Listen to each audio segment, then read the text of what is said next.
नमस्कार मित्रांनो, स्वागत आहे माझ्या नवीन ब्लॉगमध्ये। मी सध्या आलो आहे बाळका स्टेशनला।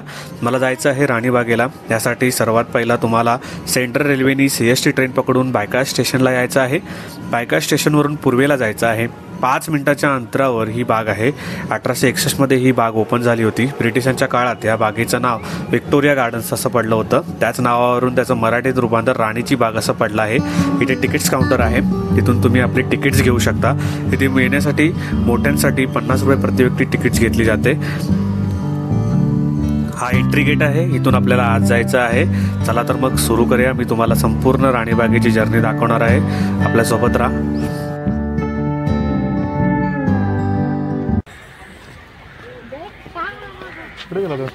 हॅलो, हाय हाय, कुठे आलाय तू? सर्वात पहिला आम्ही हत्ती बघायला गेलो। आम्हाला जवळजवळ अर्धा तास गेला, पण हत्ती काही आम्हाला दिसलाच नाही। त्यामुळे आमची निराशा झाली। मग आता आम्ही इथून पुढे जाणार आहोत अस्वल बघण्यासाठी।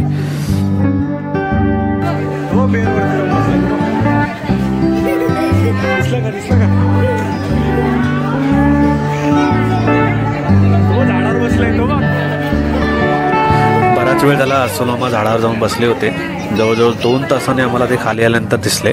परत येऊन आम्ही त्यांची भेट घेतली, तेव्हा आम्हाला त्यांचं दर्शन झालं। पण त्यांना जवळून बघताना खूप बरं वाटलं।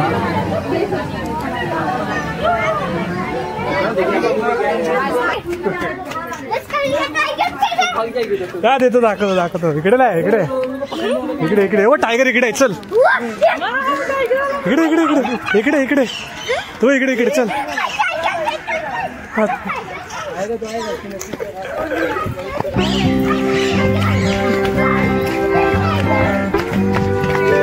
हळू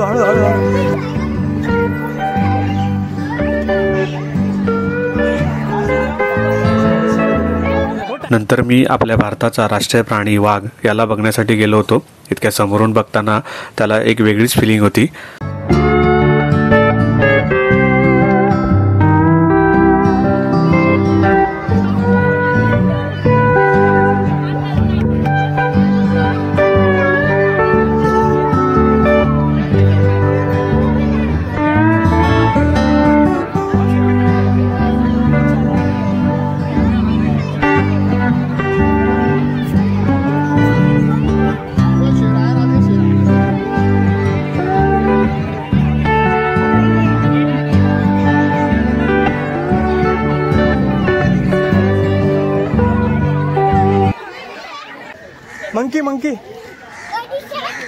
मंकी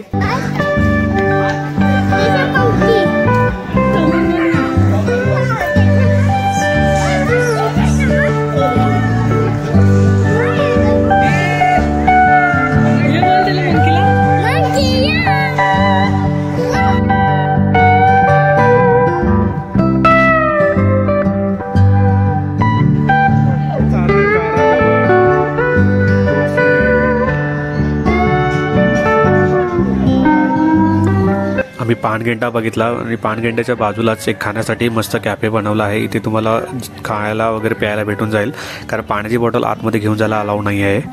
राणीबागमध्ये 800हून अधिक वनस्पती प्रजाती आढळून येतात। राणीबागेमध्ये सध्या नवचर्चित असलेलं मेन आकर्षण जे आहे ते पेंग्विनचं आहे। लोकांचीही खूप पसंती आहे त्यासाठी। इथलं टेम्परेचर खूपच कूल आहे। बाहेरून फिरून आल्यानंतर इथे खूप शांत आणि थंडगार वाटतं।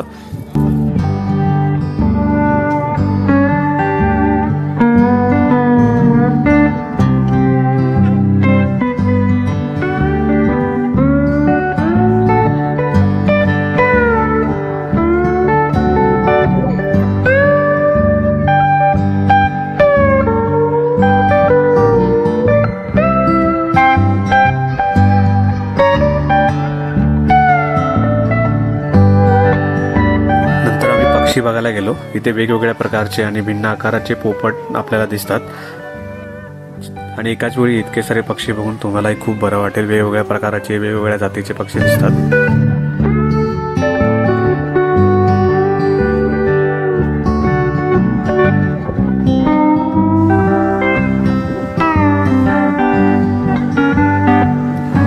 सध्या मी जिथे जातोय हे मगरीसाठी बनवलं आहे. इथे तुम्हाला बघण्यासाठी यांनी अशी उत्तम सुविधा केली आहे की जेणेकरून तुम्ही वरूनही बघू शकता आणि आतूनही बघू शकता. अंडरग्राऊंड पाण्यामध्ये जर मगर असेल तर ती तुम्हाला दिसते. मस्त केलेला आहे. खालून पण व्ह्यू याचा इतका छान दिसतो की तुम्ही आता बघू शकता.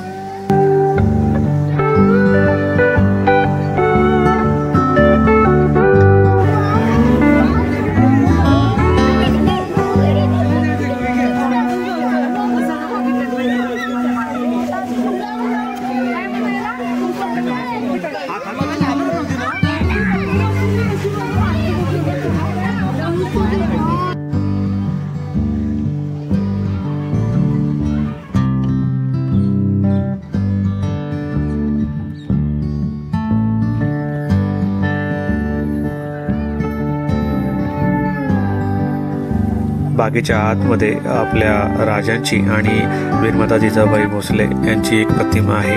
म्हणूनच सध्या बागेचे नाव वीरमाता जिजाबाई भोसले उद्यान आणि प्राणी संग्रहालय असेही आहे. आतमध्ये खूप सारे असे गार्डन्स छोटे छोटे बनवले आहेत जेणेकरून लहान मुलांना खेळण्यासाठी किंवा आपल्याला बसण्यासाठी सुद्धा जागा केलेली आहे. इथपर्यंत आला आहात तर आपल्या चॅनलला नक्की सबस्क्राईब करा आणि जर व्हिडिओ आवडला असेल, ही माहिती आवडली असेल तर आपल्या फ्रेंड्समध्ये शेअर करा.